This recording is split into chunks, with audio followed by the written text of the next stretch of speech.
Halo, selamat datang di Woto.co. Saat ini saya sedang berada di Pantai Indah Kapuk 2 dan cuaca sedang panas-panasnya, tapi ini lumayan rada redup ya. Tadi panas banget. Dan tepat di belakang saya sudah ada Cherry Tiggo X yang waktu itu sudah menunjukkan dirinya di pameran GXPO Indonesia International Auto Show 2021 pada pertengahan Juli. Dan kali ini Cherry Sales Indonesia mengundang rekan-rekan media untuk mencobanya langsung. Nah, kita akan melihat apa saja detail-detail yang waktu itu belum terungkap. Kemudian tentu saja kita akan melakukan impresi berkendaranya seperti apa, dan juga kita akan nantikan peluncurannya beberapa saat lagi, katakan oleh Cherry Indonesia. Ini akan segera meluncur dan tentu akan ada harga pajak.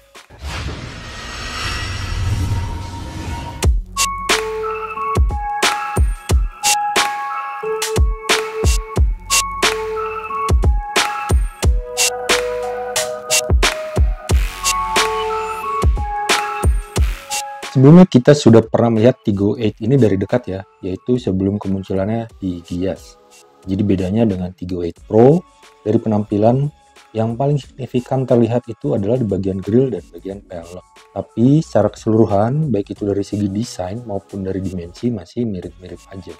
Nah, Tiggo 8 ini ditawarkan dalam dua pilihan varian. Varian bawah adalah comfort dan atasnya adalah premium. Ini jadi hal yang menarik karena dari detail tampilan luar atau eksterior kedua varian ini hampir tak terlihat bedanya. Kecuali kalau kalian melihatnya dari tampak atas atau bird view, itu baru terlihat bedanya. Karena varian atas premium ini punya kaca di atap atau sunroof. Dari Sales Indonesia kasih pembeda untuk bagian eksterior ini dari pilihan warnanya saja nih. Untuk comfort tersedia warna blue sapphire, kemudian ada white owlite, dan black platinum. Sementara untuk premium pilihannya juga sama ketiga itu, dan ketambahan satu pilihan lagi yaitu grey morganite.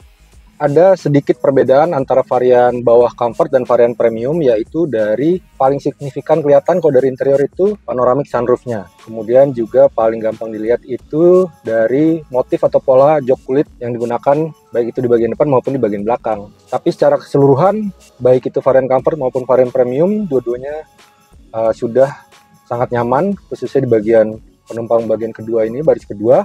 Seperti Anda bisa lihat, legroomnya sangat lega, sangat lapang, dan ini masih bisa disesuaikan dengan jok yang bisa dimaju mundurkan. Begitu juga dengan penumpang baris ketiga.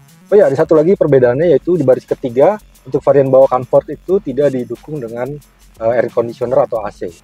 Perbedaan antara varian comfort dan varian premium adalah dari setelan atau pengaturan AC-nya, di mana varian premium atau yang mahal itu menggunakan full touchscreen, sementara varian comfort menggunakan layar saja, tapi nyetelnya masih menggunakan tombol atau knob. Nah, satu lagi yang bikin perbedaannya dengan harga lumayan mahal antara varian comfort dan premium itu, varian bawah tidak dilengkapi dengan ADAS, sementara untuk premium sudah dibekali dengan 9 ADAS, dan itu daftarnya cukup panjang. Kalian bisa lihat di bagian grafis di bawah ini.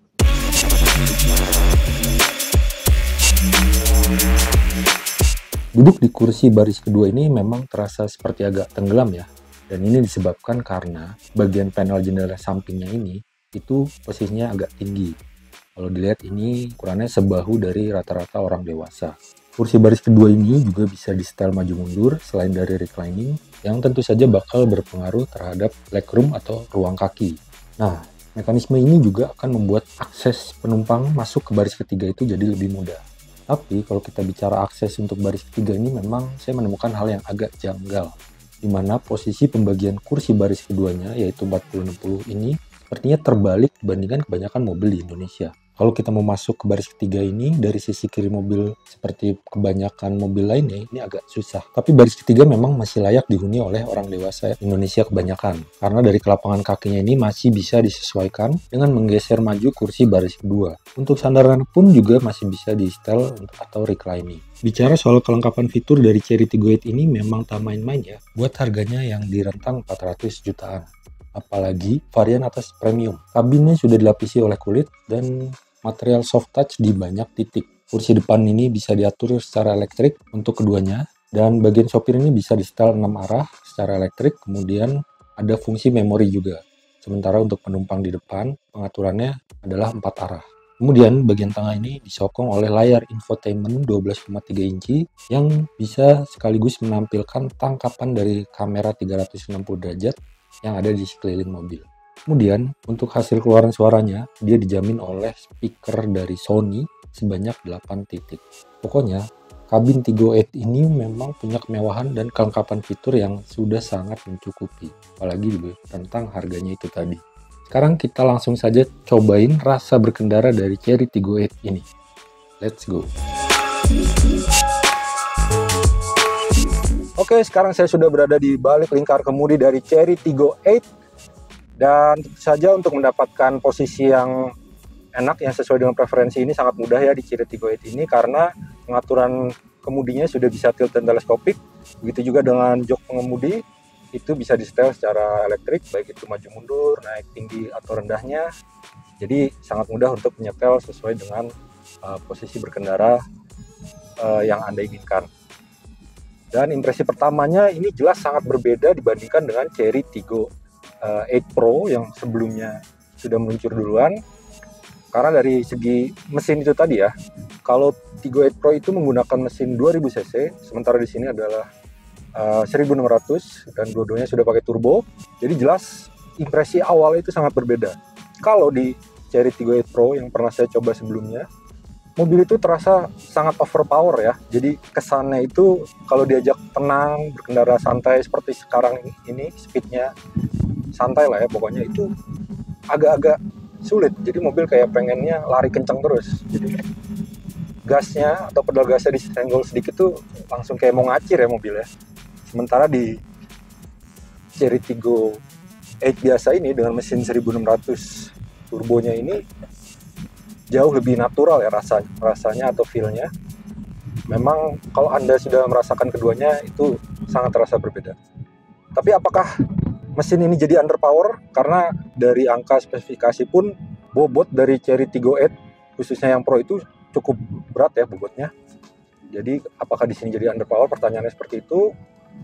Rasanya tidak. Jadi mesin 1600 cc turbo ini sudah cukup ya. Jadi ketika kita berkendara santai seperti sekarang ini tuh enak ya. Power delivery-nya ngalir aja gitu. Kemudian dia bisa melaju dengan RPM rendah, menjaga RPM rendah tapi tetap tidak kehabisan nafas. Dan kalau kita butuh tenaga ekstra, itu tambahin aja dikit-dikit pedal gasnya, langsung dia kerasa peningkatannya progresif. Kalau dibejek lagi, memang responnya tidak secepat yang 2000 cc, tapi ini sudah lebih dari cukup ya.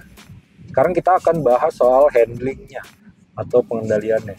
Bobot setirnya ini enak nih, jadi padat ya, terasa ada bobotnya, tidak terlalu ringan. Tapi ketika Anda harus melakukan manuver atau pergerakan yang lebih itu, dia akan dengan sigap merespon, jadi responnya cukup baik.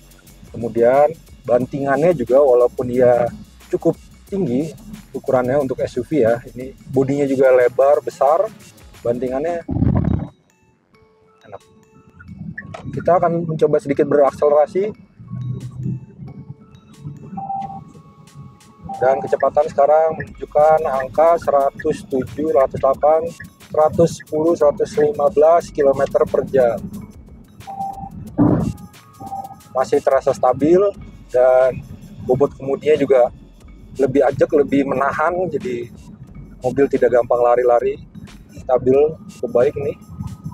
Dan dalam kecepatan 115 km per jam, RPM ditahan di angka 2000. Untuk konsumsi bahan bakarnya sih sebetulnya memang harus dilakukan pengujian lebih ini ya, tapi dari klaim yang di atas kertas oleh Chery, itu didapat di angka sekitar 11 km per liter.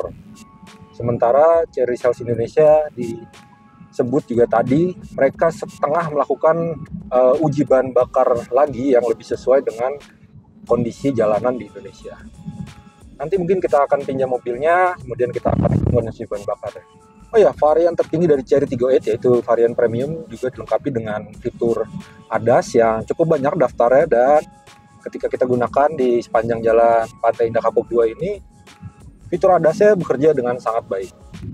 Seperti misalnya saat kita keluar lajur, di sini akan memberi peringatan.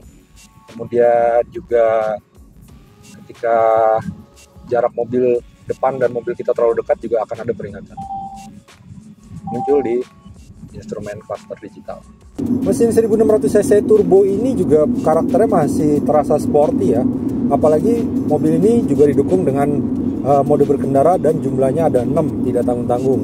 Mulai dari normal, kemudian ada eco, ada sport, ada snow, ada mud, kemudian ada off-road. Nah, mobil ini juga didukung oleh transmisi DCT atau dual clutch, dan ini 7 speed. Dan ketika Anda gunakan dalam mode normal itu sudah terasa sangat enak ya. Apalagi ketika Anda menggunakannya dalam mode sport seperti ini.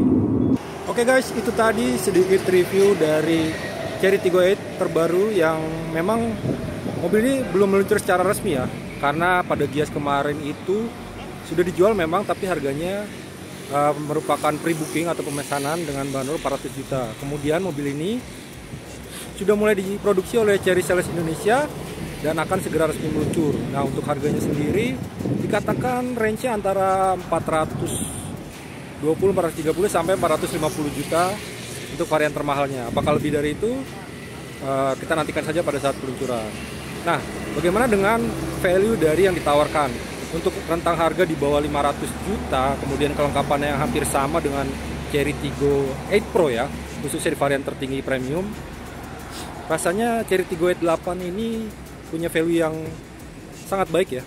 Ketika Anda mencari sebuah SUV 7-seater dengan fitur yang komplit, kemudian punya mesin 1600 cc turbo yang powernya sudah cukup oke, baik itu untuk digunakan dalam perkotaan, kegiatan sehari-hari, maupun ketika diajak berkendara keluar kota. Nah, jadi apakah Anda akan pilih Chery Tiggo 8 varian tertinggi atau masih kekeh dengan Chery Tiggo 8 Pro walaupun itu untuk varian bawahnya?